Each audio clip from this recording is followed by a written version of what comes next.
You're listening to the Applied Blockchain Podcast, hosted by Ben-Ari, founder and CEO of Applied Blockchain. Join him as he sits down with global experts to uncover how blockchain is driving real-world impact. Today's guest is Jay Wilson, a partner at AlbionVC and an investor specializing in B2B FinTech and enterprise data companies. Jay Wilson, welcome to the Applied Blockchain Podcast. Thank you, Adi. Thanks for having me. As I was saying, great to see you again, albeit virtually. It's been 5 years, I think, since we met for the first time. So yeah, great to be here. Thanks for the kind invitation. Good. I'm trying to think. I don't think we've had a VC, a venture capitalist on Oh, before. mate. So I think it would be great to get your perspective on things.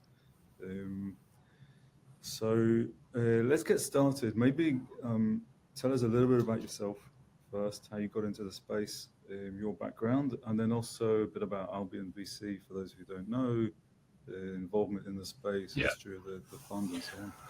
Let me start briefly. Just say a few words about Albion, and then I'll rewind as the personal history or the personal context, and it's quite interesting. Jay Wilson, I'm a partner at AlbionVC, one of Europe's oldest venture capital firms. In fact, we manage today about £1 billion of capital. Majority of that capital is mandated to invest in early stage B2B technology businesses, and the key sort of overlap intersection with digital assets is within FinTech predominantly, and there we're typically investing at the intersection of traditional finance and Web3 technology. That journey started in 2019 when we led an early investment round into Elliptic, and we have continued to invest in the space since then, and I'm sure we'll talk more about those investments and how they interact with the wider industry and some thoughts on that later on.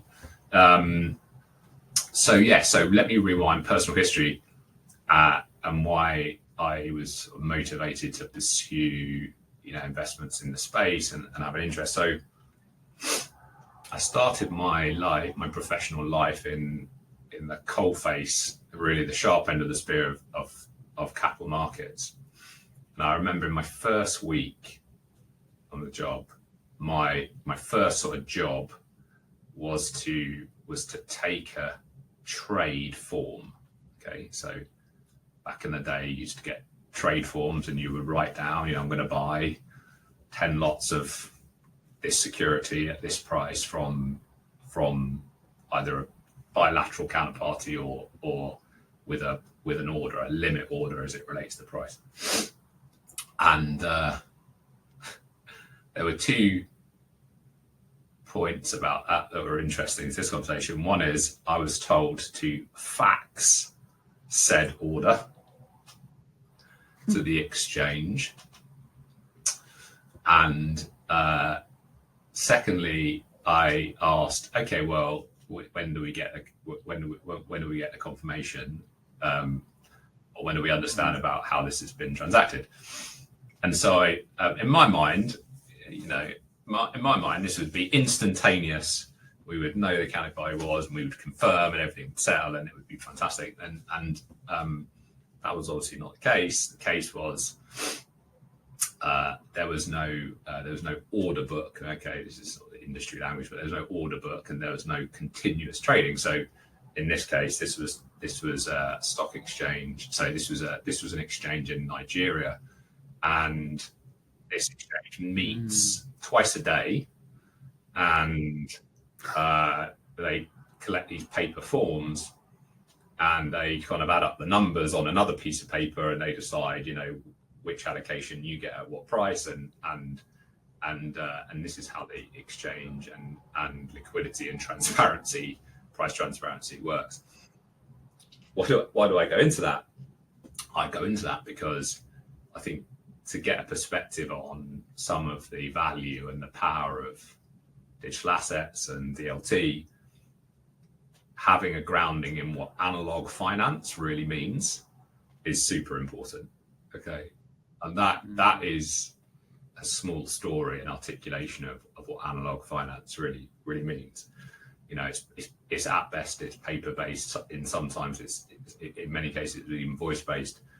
The idea that these markets are trading 24/7 was as a complete fallacy. So having a grounding in what analog finance, as I said, really means was a super important stake in the ground to begin to understand the power of some of these technologies.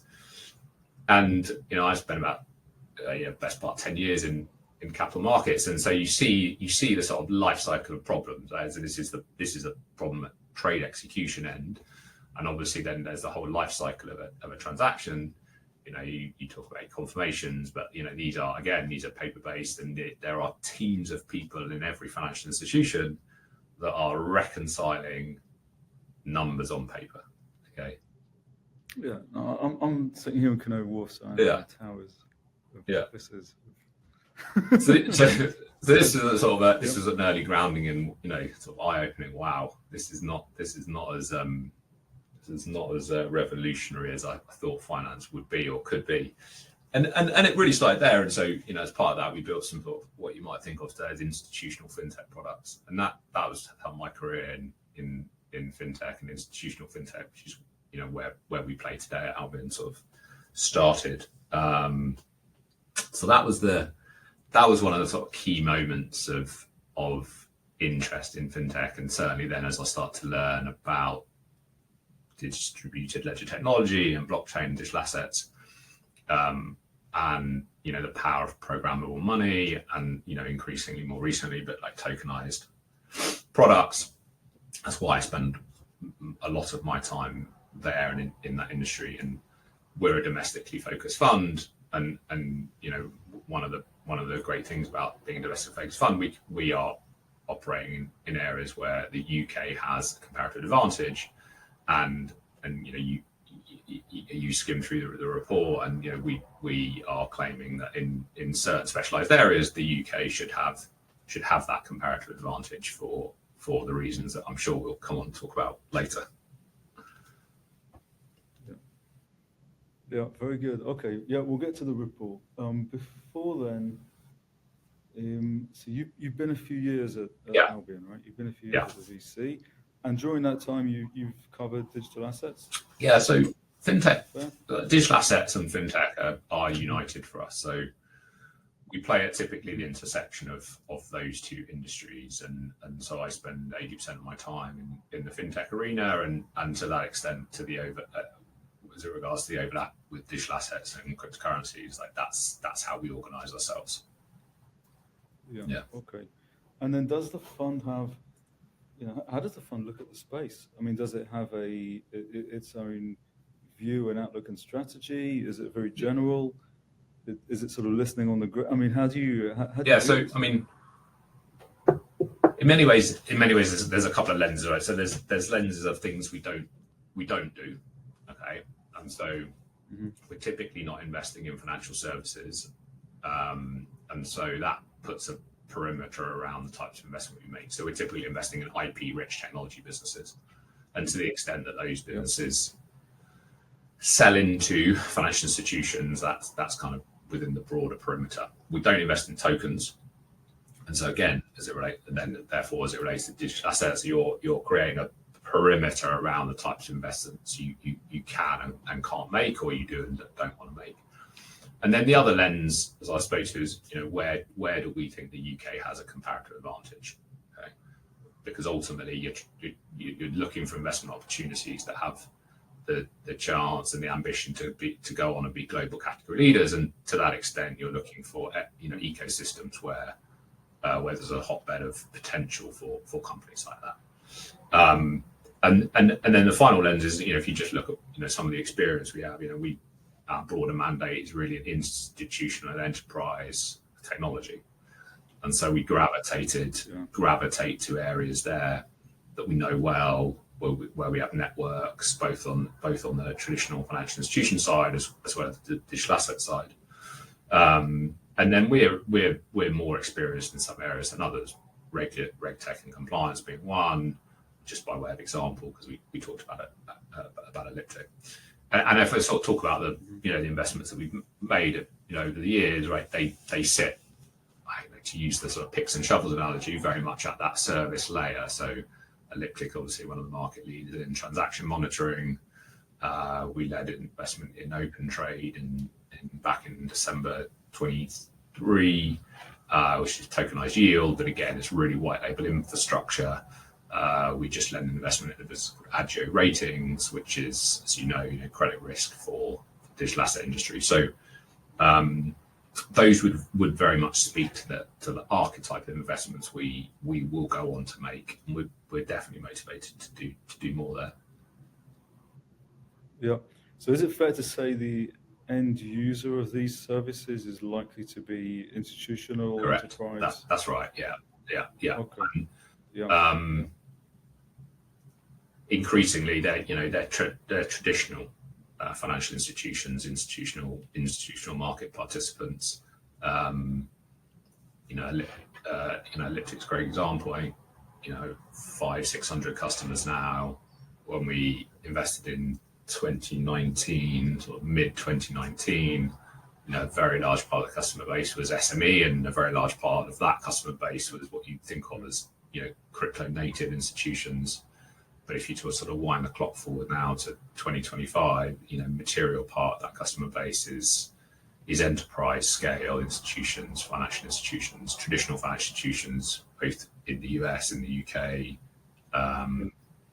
as well as some law enforcement and government agencies. Yeah, essentially, we actually had a conversation with Elliptic the other day because we've got this product, Silent Data, which is a privacy protocol. And so there's a conversation we had actually with the Ethereum Foundation a couple of weeks ago about where they're effectively looking at across the industry and asking how privacy protocols are approaching compliance, right? And so there's an obvious conversation there, because the problem with privacy protocols is that they effectively go dark in terms of what can be monitored.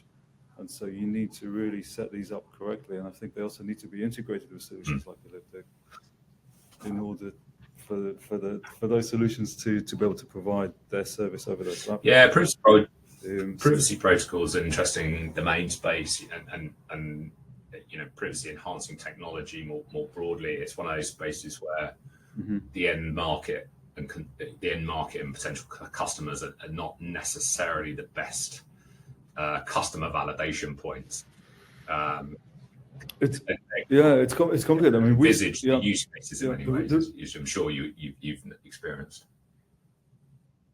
Our assumption. Obviously, I want to make this not about us. Very briefly, our assumption is that in order for this technology to really roll out, there needs to be commercial usage, and commercial transactions require commercial privacy. And so obviously there's a technology layer to that.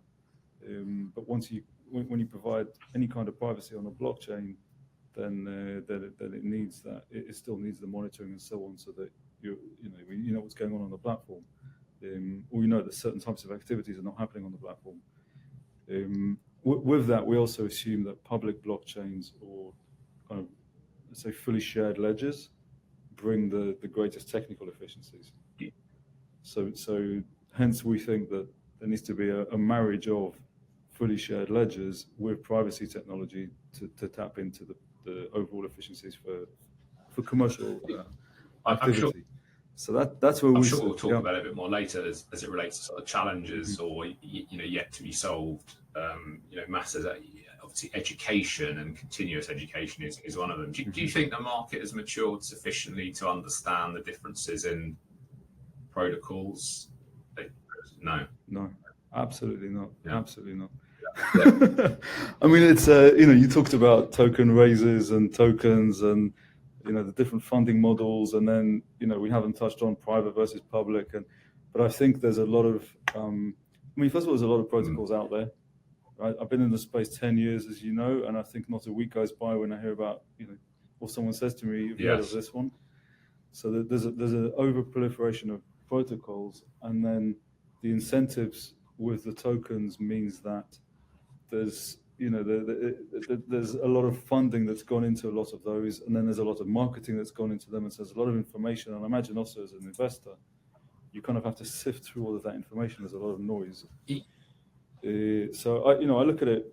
I come to this purely from a techie lens, and if you look at a lot of this stuff under the bonnet, it can be quite different to what's on the surface in terms of the marketing. Yeah, I think you touched on an interesting point there around cutting through the noise. I remember I've got a sort of a rule of thumb I personally use to sort of establish where we are in the cycle of technology markets. Obviously, the Gartner hype cycle, but is the most well known. I don't know if well regarded is the right way, but certainly the well known. But I remember probably 3 or 4 technology market cycles now where this has been the case, but in 2018, 2019, early 2020, most companies in the digital asset industry were certainly presenting themselves to investors as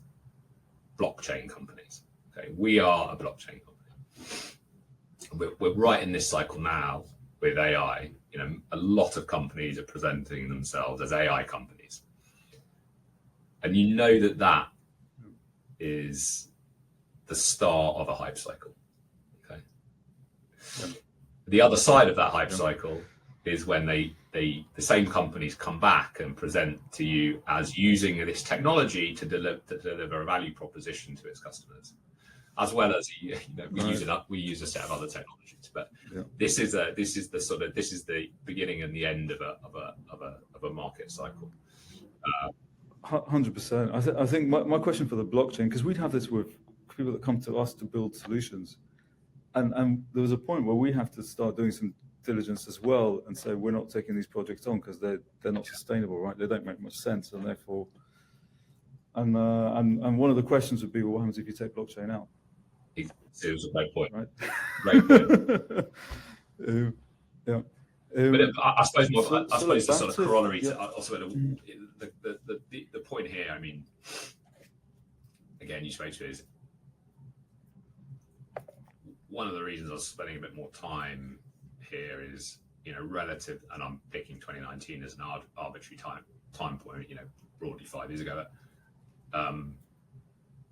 A lot of companies today are presenting with real commercial use cases where they're really be able to demonstrate ROI today in fully deployed commercial settings, and that is just light and day difference to where we were 5 years ago. It was in innovation labs. It was theoretical.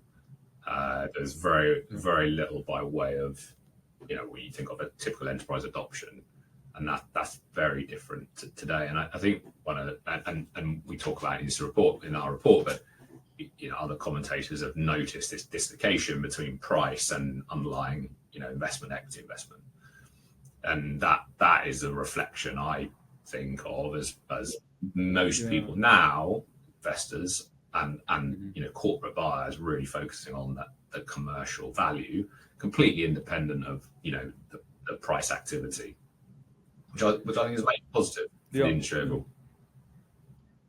Yeah, that's interesting. I'd say there's 2 things I've seen in reports that show moving away from correlation with crypto prices. One is, as you say, investments, let's say VC investments into the space. The second is stablecoin use. Yeah. Right. So demand for stablecoins isn't correlated to crypto prices. No. And that's so you're seeing these things kind of break away, which is interesting as well, because as you say, it shows some other activity going on there, right? Some other pull, some other.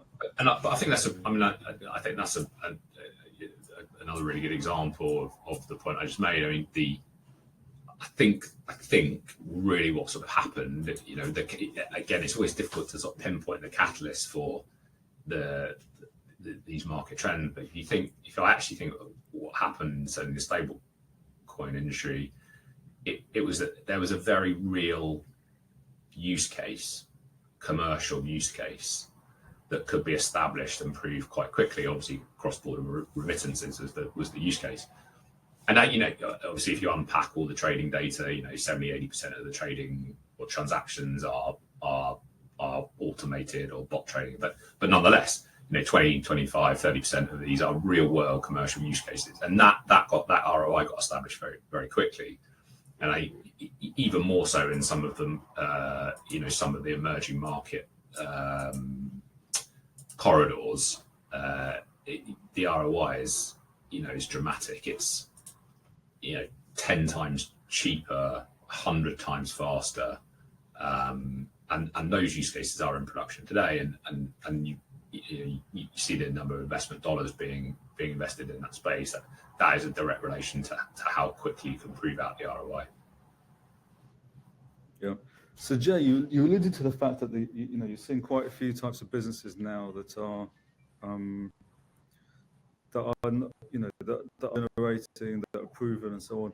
Can you give us some insights into where those areas are? Is there some things you can share that are of particular interest to you? Yeah, absolutely. I mean, we again, I talked about it too a bit, but just to sort of talk about some of the other portfolios. As I said, we led an investment into Open Trade in 2019. This is fundamentally providing yield infrastructure to market participants to ultimately to allow them to provide yield on stable coins to their end customers. Obviously, this is just a tokenization platform in many ways, right? It's tokenizing yield, right? And that is incredibly hard to deliver at scale, and it's one of those technology markets that is in the will obviously be built category, and this is sort of nice. Yeah. This is a sort of nice way of thinking about it. Is you just have to look at the technology verticals in the traditional financial services industry and draw parallels. Okay, what is critical to the industry running over here, and what hasn't yet been built over here? And I remember talking to the founders for the first time, reading about this company, and the suggestion that you couldn't generate the risk-free rate of return on stablecoins seems so strange, right? As probably the most fundamental concept in traditional finance, that you couldn't do it in stablecoins. And so, to my point, this was in the obviously needed to be built, obviously needed to exist category. But the wider implications of this are incredibly important, right? Like tokenization is an important concept, obviously for access, for distribution, that financial services, traditional financial services in particular, suffer from massively. So we are going to make many more investments in the tokenization space over the coming years for sure. Yeah. Jay, let me ask you something that I get challenged on a bit as well, which in relation to capital markets in particular. Right? So we talk about tokenization, we talk about some of the efficiencies there. We can look in particular at markets that are not well served, both in terms of the products that are being tokenized and maybe the markets that are, where people are operating. But when I talk to people in capital markets, they talk about the efficiencies in the current system, right? The exchanges, the way they operate, things around equities, how settlement is handled, how margins are made available, and so on.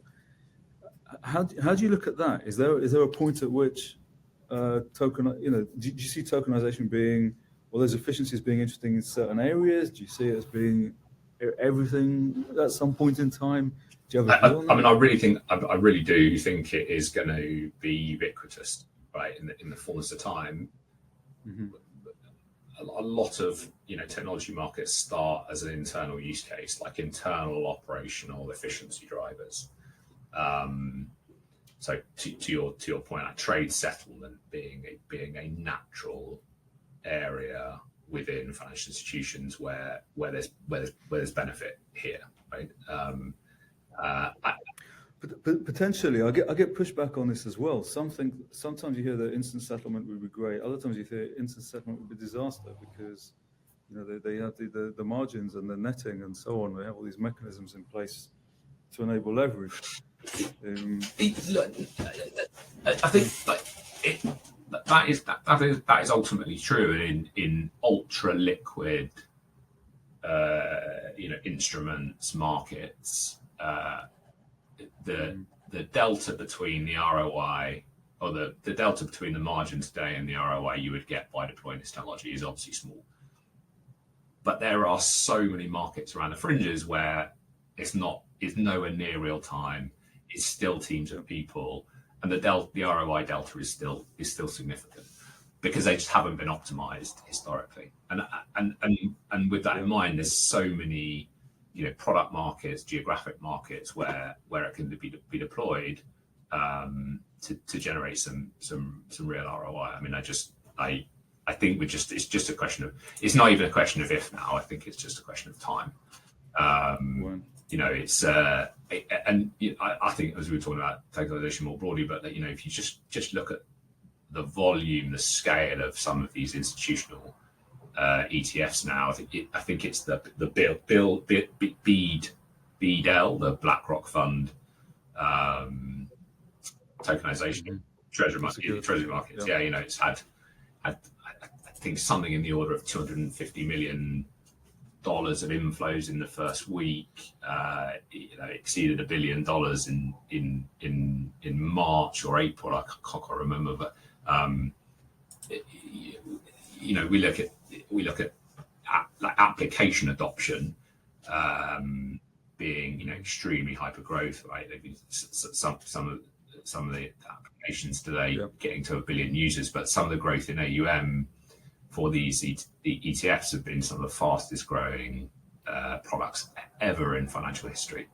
And there's sort of 2 points there. One is for institutions of this scale to get comfortable with the risk profile is a massive market validation, number one. Number two, to have the infrastructure available to distribute, to manage, to report on, to comply is again a massive validation point. And all of those things speak to, I think this is one of the sort of corollary points in this idea of the dislocation between pricing and equity investment, is like the capacity now available, having these type of institutions come online, are orders of magnitude greater than the AUM, the transaction volume that we see today. And that's sort of one of the reasons where, as I look forward, actually it's not about what's transacting today or as I said, the market cap. There's a gap. It's the white space. The potential white space is so much bigger than we see today. Interesting. So Jay, you alluded earlier to the UK and regulation and so on. I guess, if I look back at the last 12, 18 months, I'd probably point to the US, the changes in the US government, and then the regulation, in particular, the stablecoin legislation that was put into place is kind of triggering a lot of the movement that we've seen in the market recently. What's the UK perspective? Yeah, so it's great. I mean, it's obviously a great point. It's a relevant point. It's probably the point that when you speak to the UK business leads of global digital asset institutions, UK native digital asset institutions, it's the number one item, right, on board level agendas is, can we get some clarity on the regulatory picture?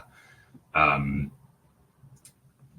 Genius Act has done an amazing job for the US market, and as a piece of regulation, but the clarity from the administration, right, and support for the industry more broadly, and that's important, obviously not for today, but that type of commentary and guidance gives market participants confidence for the future landscape. I think we are probably now behind. Obviously, I think most industry participants speak to that. I think we're behind, but that being said, I think there's all of the foundations in place to be a global leader in the regulation for certain aspects, right, of the digital asset ecosystem. The UK is very good at certain things as it relates to financial services, and not some others. Right? What we're very good at today is in, unsurprisingly, what I would say, institutional services, institutional financial services. We still are a major exporter of financial services. And so I think there's just areas of specialization where we can really excel. I mean, sort of everyone is a bit waiting for the sort of FISMA documents and to see what they hold. But I think there is still an opportunity for the UK to lead from a regulatory standpoint. But that is a window that will close relatively quickly. As you think about the planning cycles that these companies go through, they're unlikely to wait, another strategic planning cycle, whether that be a 12-month cycle or, a 3-year cycle. Are there particular things you think the UK should do? I mean, does it follow what the US did with the Genius Act, or are there other areas where there's an opportunity? Yeah. So look, I mean, I think probably three areas in general. Two areas in general, but I think there's a sort of a general approach. I think the general approach is, you go back 10 years, what made the FCA in the UK successful in FinTech was clarity, was a connection between headline policy and what innovation and early stage companies felt on the ground. And those two are very tightly coupled. So whether it was the sandbox, for example, or whether it was turnaround times for permission applications, early stage companies and companies operating in the industry had a good sense and comfort and clarity on a clear path to an outcome, whether that be a permission or a test in the sandbox. And that is sort of the number one thing that's really decoupled, right? So there is a disconnect when you speak to, as I said, industry participants that are on the ground. There is a disconnect between headline policies and what their experiences are in the interactions, and that is what I sort of talk about as this approach. So can they join this gap up again, and whether that be the turnaround times from application or whether that be the challenges that they get in their regulatory applications. There's just a number of ways of working that the FCA can work on as it relates to the industry. I think that's point number one. Point number two is I think ultimately we need to decide which areas of regulation we want to lead. I think the thing with MiCA was very good in that it was holistic, but it's hard to implement because it's so wide-ranging, and I think there should be some clarity on which parts of the market that we want to be leaders in from a regulatory standpoint, and a stronger focus on specific areas than a broader holistic framework and framing. I'm not a regulator, so I don't to areas of those things that. I understand. I guess we all have different angles that we're observing this and participating from. So it's interesting to sort of look at those. I mean, the obvious. If you think about what's on the mandate of regulators or at a GDP level, right? It's the transfer, the passporting of services in and out of the economy. That's obviously top of mind. It's the tax efficiency of the industry overall, and so these are areas where just it needs to provide some clarity more than anything, but more so than that, sort of pick the positioning. Do we want to be the most tax efficient area, geographic region to start and run a digital asset industry, a company, or not, or is that not going to be how we differentiate for example? Yeah. I sometimes look at this and kind of wonder, what can be done, because I think things could move very quickly. Again, I look at it from our perspective of being a UK limited company. We've tokenized the Aberdeen Money Market Fund. We've done this with silent data. So we use the Archanks, right, which is one of our clients. So you've got a UK SME holding and now able to move to easily to have a wallet and move in and out of stablecoin treasury and money market fund. So we can now get more return than we could get on the high street, or certainly more easily, and we can automate that as well, right? That's like relatively easy, straightforward now for UK company to be able to have a more efficient treasury. If I then think about what comes next after that, it's if I've got different stable coins, I've got potentially an FX market for that. Again, we're using our own technology here, so we've got commercial privacy. As a business, I don't really want everybody or our stakeholders seeing our treasury in real time for all sorts of reasons. I think probably most businesses wouldn't, or seeing those transactions. So you can easily see now we'll start using FX, right? And after that, lending, right? Or interest or yield-bearing instruments, more like the money market fund and so on.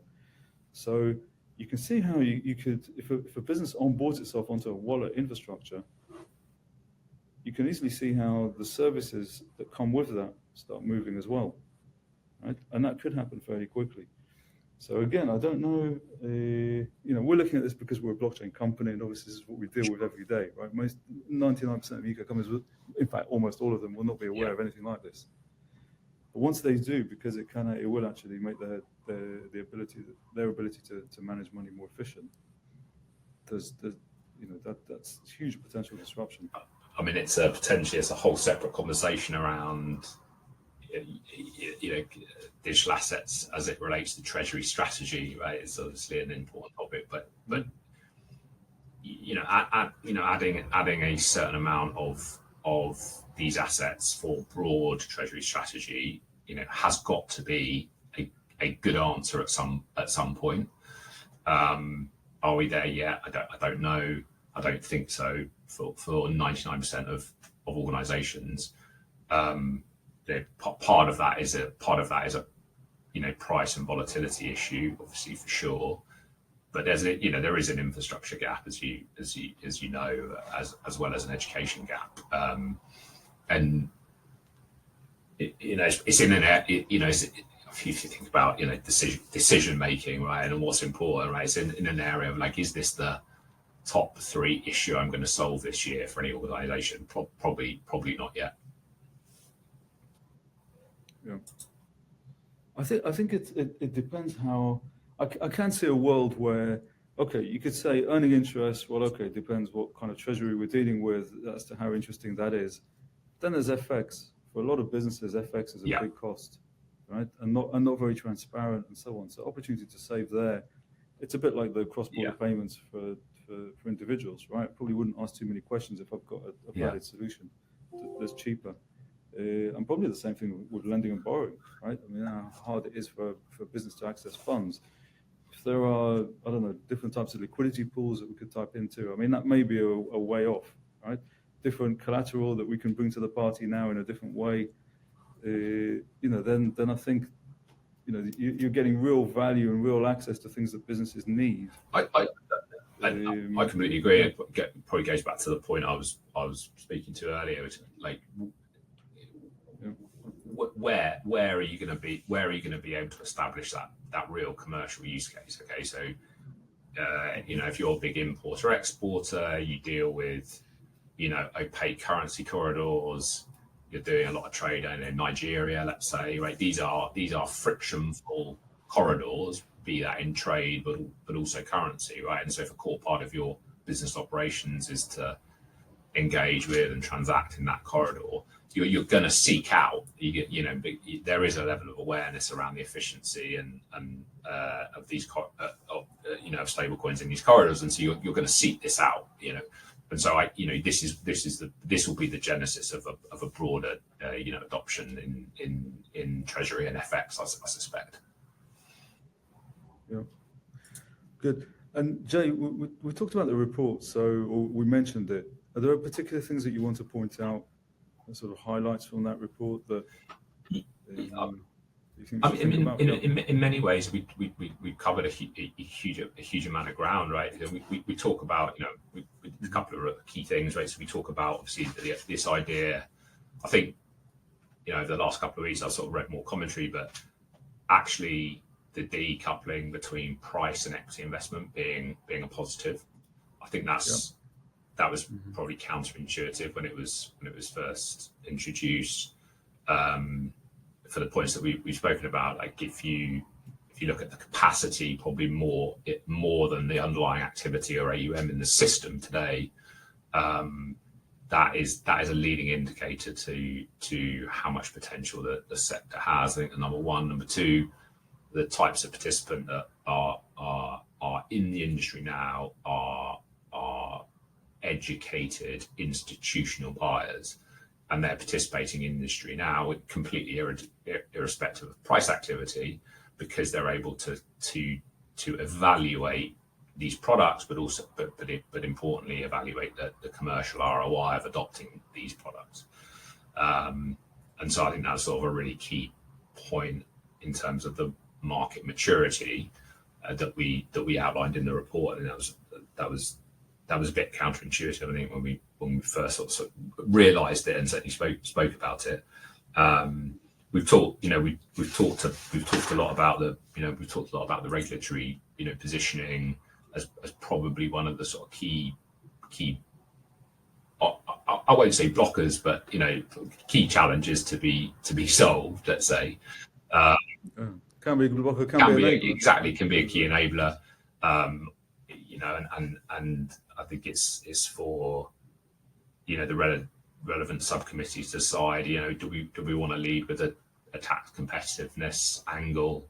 Do we want to try and focus on some of the niche areas, be that DeFi regulation, it's areas around property, rather than be holistic? Do we want to focus on passporting? And then secondarily to that, obviously, there's a sort of ways of working. There's an approach to working between the regulators and the front line of the industry in seeking permissions. But even more fundamentally than that, the corporate services that early stage businesses rely on. We reference banking access. If you're you're at the coalface of this. You'll know I suspect you'll say it's not an enjoyable experience as a crypto native, blockchain native company looking for banking access. Yep. Have you enjoyed that experience or? Of accessing banking as services or more broadly corporate services? I mean, No, I mean they're incredibly limited, right? As a SME, and that's partly why I think if the efficiencies start opening up and the access starts opening up to, and I'd never thought about this before, to be honest. I was always more on the consumer side or think of the enterprise side. I never really thought too much about this technology for the SME, but actually it's potentially huge because the SME is underserved in many ways. Forms a big chunk of the economy, the vast majority of companies, obviously. Yeah. So I think it's all of the above, and in many ways SMEs can adopt things more quickly, right? They have less less controls and they can move more quickly. So I think it's equally interesting and probably quite neglected side of the market as well. Yeah.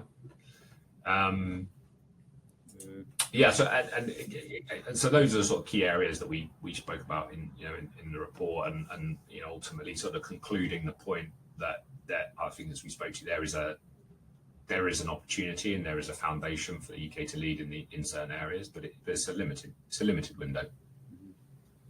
Yeah. Okay, well, let's hope the Treasury and other parts of the regulators and so on. I mean, we said it before, but my sentiment is a positive one. As I think the sort of key point as an investor, is how inspiring it is to see businesses present themselves with real commercial value today, and that is a big step forward to where we were 5 years ago. And so that's an incredibly as I said, it's sort of inspiring place to be as an investor, and for market participants in the industry. I mean, and your peers. I think there is sufficient capital support at the early stages for innovation, for sure. I think we've got some work to do in the sort of later stages, but there are various initiatives that are addressing that. So it's a positive investment sentiment from that standpoint. Yeah, that's very good, because I think the UK and London in particular is still sort of the leading place for investment in fintechs and in this space as Absolutely. well in Europe. And I think it's good to especially with sort of the momentum in the US now because of the change in regulation now. I think it's good to see that there are that there's active investment here, and that there's VCs like yourselves very active in the space. Absolutely. Yeah, very good. Good, Jay. Is there anything else you want to leave us with in terms of I guess what you're looking for, how you're seeing the space move forward? I don't know, any signals that you're sort of picking up out there? As I spoke, we are B2B technology investors, and I love core infrastructure. We spoke about Elliptic, Open Trade, Hedgeo ratings. And so, if you're building in that space, if you're touching enterprise, if you're bridging the gap between traditional financial institutions and Web3 technology, we're extremely motivated to chat and to learn more about what the ambition is, whether that's in custody, whether that's in settlement, whether that's in risk and analytics. Those areas are all underserviced, underinvested in. And to my earlier point, you only have to look at the infrastructure in the traditional financial institution to sort of see the obvious analogies in this bridge between the two industries that haven't yet been built or haven't yet scaled, or where there's opportunity for innovation. Yeah, got it. Very interesting. Jay, just before we leave, something that I asked for all of our guests is, some source of information that you have. It could be book, could be a movie, could be someone you listen to, some journal that you read. Any of the. Yeah. So I know you asked this question.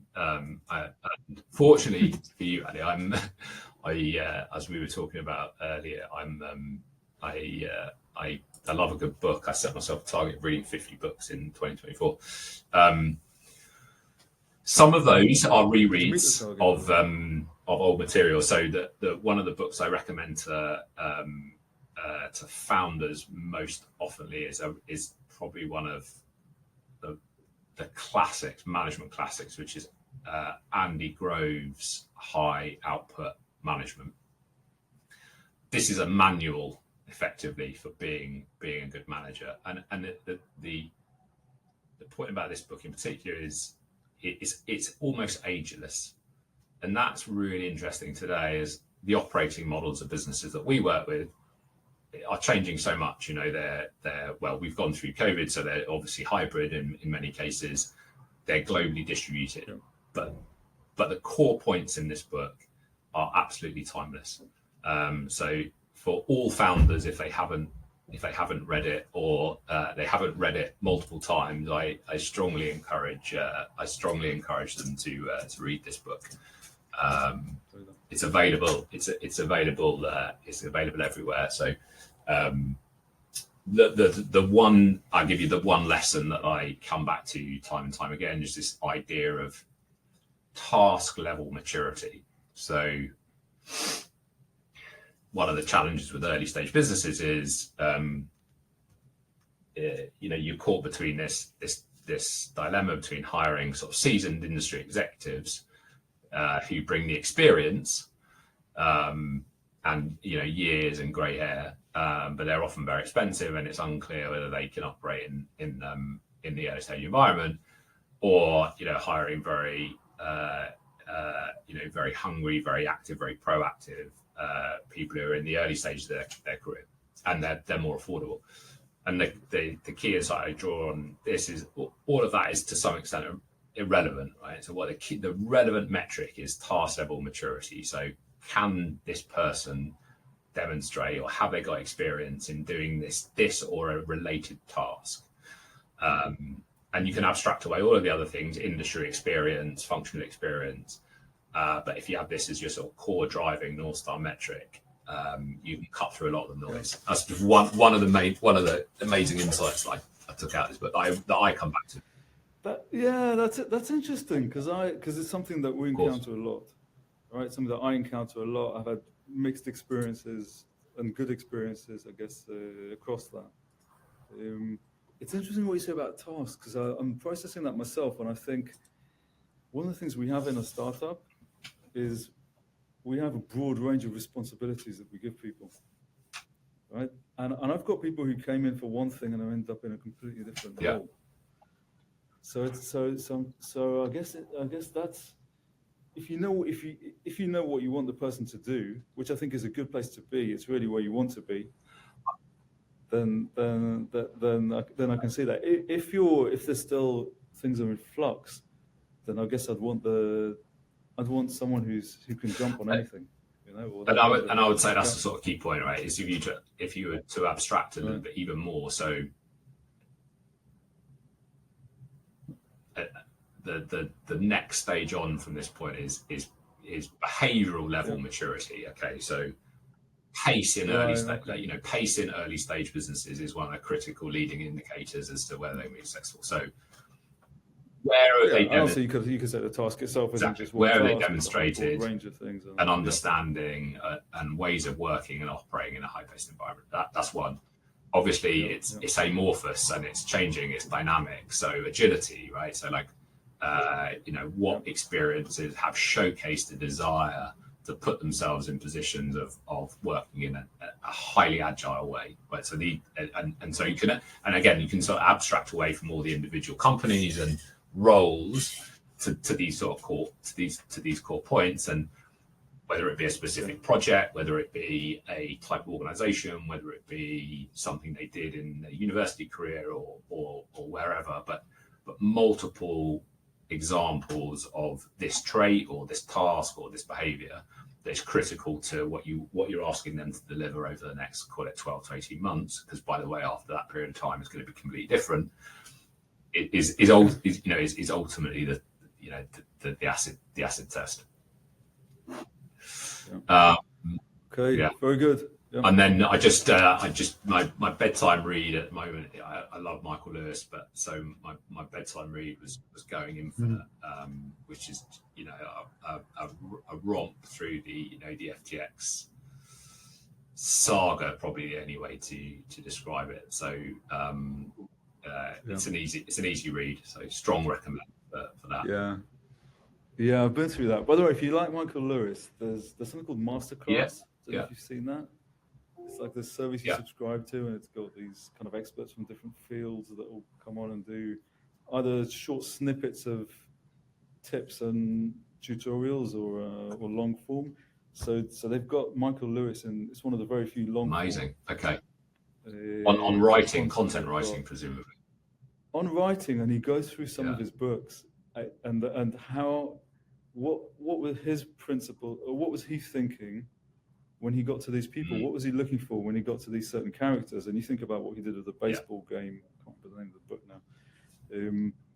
But looking at these baseball coaches, the things that caught his attention that wouldn't catch a normal person wouldn't even think of even like lifting that rock to see what's underneath. And there's some it's very interesting to hear his thought process behind some of these books, and how he spotted something that probably most people wouldn't, opened it up into something that's super interesting for everybody to just observe and then take to their areas of life. The investigative nature of his writing is amazing, and it's what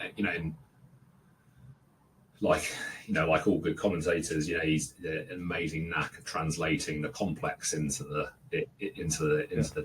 day-to-day understandable stories that make them an easy read. So it's a Sunday afternoon or bedtime read for sure. Yeah, very good. Jay Wilson, thank you very much for joining us. Thank you, Adi. It's great to see you again. We'll catch up soon. Thanks for tuning in. Catch every episode wherever you get your podcasts. Follow Applied Blockchain on socials for the latest insights and explore our layer 2, Silent Data, at silentdata.com.